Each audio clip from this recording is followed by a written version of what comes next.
Hi everyone, welcome to stocks with Rohit. हमारा recent Sunday homework stock था Schneider Electric limited, जो कि trade कर रहा था 1036 पर। जब मैंने आपको इसे बताया, मैंने आपको ये भी बताया था कि 1055 पर इसका ब्रेकआउट है और उसके ऊपर एंट्री भी ज़रूर बनती है।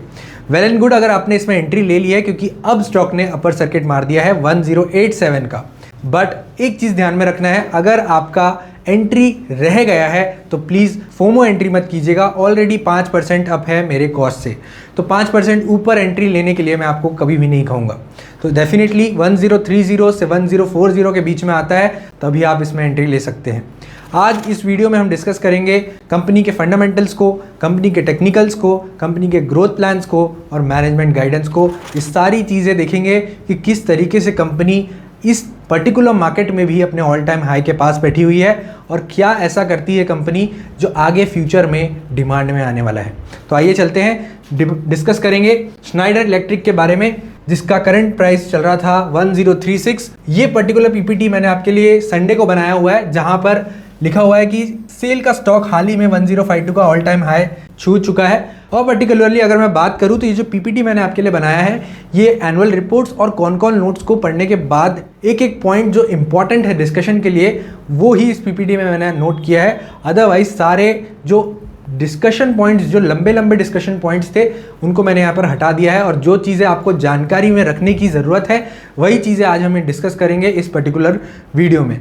तो इसीलिए ये पीपीटी इतना स्मॉल, मतलब 14 पेजेस का बना है। अदरवाइज़ ये पीपीटी 50 पेजेस का भी बन सकता था। इसलिए इंपॉर्टेंट है कि हम सिर्फ पते की बात करें, और आपका भी टाइम इंपॉर्टेंट है, मेरा भी टाइम इंपॉर्टेंट है, और इसीलिए आज हम सिर्फ मेन पॉइंट्स पर ही डिस्कशन करेंगे। Q3 में सेल्स 20% बढ़ा है, और सेल्स अगर टॉप लाइन बढ़ रहा है मतलब कहीं ना कहीं कंपनी सही कर रही है। ऑर्डर बैकलॉग 1700 करोड़ तक पहुंच गया है। आखिर ये कंपनी करती क्या है और इतनी तेजी से क्यों बढ़ रही है? बिजनेस मॉडल समझना इंपॉर्टेंट है। कंपनी करती क्या है और क्या ऐसा कर रही है कंटिन्यूसली जिससे कंपनी का बिजनेस मॉडल बहुत स्ट्रांग माना जाता है। स्टेज 1 देखिए, सेल का बिजनेस मॉडल समझते हैं। यह एक पावर डिस्ट्रीब्यूशन इकोसिस्टम का बैकबोन है। पावर डिस्ट्रीब्यूशन इकोसिस्टम का बैकबोन है। स्टेज 1 है पावर ग्रिड का, जिसमें ये पावर प्लांट ट्रांसमिशन टावर से स्टेज 2 में जाते हैं और इक्विपमेंट मैन्युफैक्चर करते हैं, स्विच गियर्स और ट्रांसफार्मर, जो कि मैन्युफैक्चरिंग इनका ऑलमोस्ट 85% ऑफ बिजनेस कंट्रीब्यूट करती है। दूसरी चीज, थर्ड चीज, ये एंड यूजर यूज करते हैं, particularly smart homes, data centre और ट्रेन्स में यूज़ होता है। और ट्रेन्स में अगर मैं देखूं तो Vande Bharat train, bullet trains, और ये जो तीनों चीज़ें हैं, स्मार्ट होम्स, डेटा सेंटर और ट्रेन्स, ये 10 साल बाद आपको बिल्कुल भी लग्जरी नहीं लगेगा। आपको नॉर्मल ट्रेन से घूमने में अपना टाइम बर्बादी लगेगी। आप बुलेट से ही घूमोगे या फिर आप वंदे भारत से ही घूमोगे। तो ये पर्टिकुलर चीज़ें 10 साल बाद आपके लिए जनरलाइज होने वाली है, ये लग्जरी नहीं रहने वाली है, और यही काम करती है। यही है एंड प्रोडक्ट इस कंपनी का और एंड यूज़र इस कंपनी का, जो कि यहाँ पर इनकी सर्विसेज लेता है। और अगर मैं इनके क्लाइंट्स की बात करूँ तो क्लाइंट्स में आते हैं गूगल जैसी बड़ी कंपनीज, AWS जैसी बड़ी कंपनीज और गवर्नमेंट ऑफ इंडिया। मतलब क्लियरली कंपनी का यहाँ पर काम जो है वो डिमांड में है, क्योंकि गवर्नमेंट भी इनसे खरीद रही है ये जो बनाते हैं। कोर वर्क, इलेक्ट्रिफिकेशन, देखिए इलेक्ट्रिफिकेशन, ऑटोमेशन एंड डिजिटाइजेशन। देखिए आजकल बड़ी बड़ी लिस्टेड कंपनीज बहुत पीछे हो जाती है अगर वो ऑटोमेशन और डिजिटाइजेशन पर ध्यान ना दे। और क्लियरली स्नाइडर इलेक्ट्रिक यहाँ पर AI रिलेटेड काम जो बढ़ाते जा रही है और AI पे फोकस बढ़ाते जा रही है, उससे इनका जो काम है वो क्लियरली यहाँ पर दिख के आ रहा है कि कंपनी डिजिटाइजेशन पर बहुत यहाँ पर फोकस कर रही है। आसान भाषा में बिजली को ग्रिड से लेकर आपके घर या डेटा सेंटर तक के सुरक्षित और स्मार्ट तरीके से पहुंचाना, ये सिंपल लैंग्वेज में यहाँ पर आपको एक्सप्लेन किया गया है। 85% मैन्युफैक्चरिंग है, 91 लिखा हुआ है, लेकिन अब ये बढ़कर 15% हो गया है सर्विस का, और यहाँ पर मैन्युफैक्चरिंग 85% हो गया है। कंपनी पैसा कैसे कमाती है? सबसे पहले इक्विपमेंट मैन्युफैक्चरिंग 65%, हैवी मशीन्स जैसे ट्रांसफार्मर्स और MV switch gears. Switch gears आप देखते होंगे आपके घर में स्विच गियर्स लगे होते होंगे, जो कि ट्रिप भी हो जाते हैं बार बार, तो उसको ऊपर करना पड़ता है ताकि घर की रोशनी वापस आ सके। तो उसी तरीके के बड़े बड़े स्विच गियर्स जो कि यहाँ पर गवर्नमेंट्स इनसे ऑर्डर करती है। हैवी मशीन्स जैसे ट्रांसफार्मर के बारे में आप सभी को मालूम है। Transactional work, circuit breakers, relay, मतलब रोजमर्रा इस्तेमाल होने वाले प्रोडक्ट्स 20% इनका कंट्रीब्यूशन है, और सर्विसेज मतलब 15%, जो कि 6% से बढ़कर 15% हो गई है। मतलब अब रिकरिंग इनकम भी कंपनी के लिए यहाँ पर बढ़ गई है और रिकरिंग प्रॉफिट भी कंपनी के लिए यहाँ पे बढ़ गया है। सेल के प्रमुख क्लाइंट्स में आते हैं, मैंने आपको बताया लार्जेस्ट सेगमेंट है इनका पावर एंड ग्रिड मतलब इलेक्ट्रिफिकेशन, यूटिलिटीज एंड सरकारी RDSS प्रोजेक्ट्स मतलब डिस्कॉम, डिस्ट्रीब्यूशन कंपनीज इनके लिए सबसे बड़े क्लाइंट्स है, जिनमें आती है गवर्नमेंट ऑफ इंडिया। दूसरा, डेटा सेंटर के लिए हाइपर स्केलर्स, गूगल AWS के लिए ट्रांसफॉर्मर्स और पैनल बनाने का काम करती है, जो कि कंट्रीब्यूट करता है इनका 10% ऑफ द ऑर्डर, और ये धीरे धीरे बढ़ते ही जा रहा है। और आपको ही पता होगा कि अभी क्लियरली अडानी, अंबानी सब ने यहाँ पर आंध्र प्रदेश में इन्वेस्ट किया है for data centre, for AI, and यही है रीज़न कि यहाँ पर आपको सेल में भी ऑल टाइम हाई देखने को मिल रहा है। रिन्यूएबल्स, अभी सारी जो लिस्टेड कंपनीज है जो ऑल एक अलग ही लेवल पहुंच चुकी है, वो अपनी खुद की इलेक्ट्रिसिटी भी बनाती है। तो 2 गीगावाट कैपेसिटी वाले बड़े प्रोजेक्ट्स के लिए सर्किट ब्रेकर्स बनाने का काम करते हैं। और लास्ट है मोबिलिटी, मतलब रेलवेज और मेट्रोज के लिए काम करना, वंदे भारत ट्रेन्स और एयरपोर्ट के लिए RMUs बनाने का यहाँ पर कंपनी काम करती है। अभी अगर मैं बात करूँ तो AI रिलेटेड कंपनी ने क्या प्रोग्रेस किया है उस पर अब डिस्कशन करते हैं। इको स्ट्रक्चर करके नाम का ये इनका ट्रेडमार्क है, और ये गेम चेंजर बन चुका है कंपनी के लिए। और यह सिर्फ डम हार्डवेयर नहीं बेचते, उसे स्मार्ट बनाते हैं, मतलब स्मार्ट हार्डवेयर बेचते हैं। और AI का यूज़ करके इको स्ट्रक्चर एक IoT रिलेटेड इनेबल्ड प्लेटफॉर्म है। इससे फ़ायदा क्या है, प्रिडिक्टिव मेंटेनेंस, मशीन ख़राब होने से पहले ही आपको क्लाउड पर अलर्ट आ जाता है, जिससे यहाँ पर आपको प्रोएक्टिव सर्विसेज कंपनी दे सकती है। डेटा सेंटर के लिए 24/7 अप टाइम सुनिश्चित करता है। तो ये एक गेम चेंजर बन गया है कंपनी के लिए। बात करते हैं कंपनी की डबल डिजिट प्रॉफिट ग्रोथ पे। FY25 पैट 268 करोड़ रहा, मतलब 55% ईयर ऑन ईयर ग्रोथ, बहुत बड़ी ग्रोथ है। ऑर्डर विन किए हैं, सनराइज सेक्टर में भारी डिमांड है, मतलब सेमीकंडक्टर, AI, डेटा सेंटर में भारी डिमांड है, और अगले 10 साल में और भी भारी डिमांड आने वाली है, जिसकी वजह से कंपनी यहाँ पर और अच्छा काम कर रही है, ऑर्डर्स और मिल रहे हैं। मार्जिन्स इंटैक्ट है। देखिए बहुत सारे रॉ मटेरियल्स जो है उनके प्राइजेस बढ़ रहे हैं, जैसे कॉपर, एल्यूमिनियम, इनके प्राइजेस ज़रूर बढ़ रहे हैं, लेकिन फिर भी कंपनी का मार्जिन अभी भी इंटैक्ट है। 15% से 17% के बीच में EBITDA मार्जिन लगातार मेंटेन किए हैं। Business shift one time sales से ओपेक्स मॉडल में यहाँ पर रिकरिंग इनकम की तरफ बढ़ रहे हैं, मतलब सर्विस पोर्शन भी कंपनी बढ़ाते जा रही है, जिसकी वजह से आपको यहाँ पर रिकरिंग इनकम देखने मिलेगी, और कंपनी का जो P&L है वो यहाँ पर स्टेबलाइज हो जाएगा। अभी इंडिया में कितना केपेक्स किया हुआ है, ये जो कंपनी काम करती है उन पर्टिकुलर सेक्टर में, तो अगर मैं देखूँ FY26-27 तक के 12.5 लाख करोड़ का सरकारी केपेक्स हुआ है, और RDSS स्कीम में अलॉटेड है लगभग 3 लाख करोड़ का बजट। AI और डेटा सेंटर में 2030 तक के 8 गीगावाट डेटा सेंटर कैपेसिटी की ज़रूरत है, और रिन्यूएबल्स में 500 गीगावाट ग्रीन एनर्जी का नेशनल टारगेट रखा हुआ है। मतलब कहीं ना कहीं इंडियन ग्रोथ स्टोरी भी यहाँ पर एलोकेशन दिखा रही है इन पर्टिकुलर स्कीम्स में, इन पर्टिकुलर सेक्टर्स में, जो कि जिस सेक्टर्स में कंपनी यहाँ पर काम करती है। कंपनी ने कहाँ एक्सपेंशन किया वो डिस्कस करते हैं। फ्यूचर के लिए भारी एक्सपेंशन प्लान हो गए। लोकलाइजेशन एंड PLI कंप्लायंस के लिए कुल 230 करोड़ का इन्वेस्टमेंट करके रखा हुआ है। FY25 से FY27 वडोदरा में 156 करोड़ का इन्वेस्टेड है। स्विच गियर पैनल कैपेसिटी 8000 से बढ़कर 14000 यूनिट करेंगे।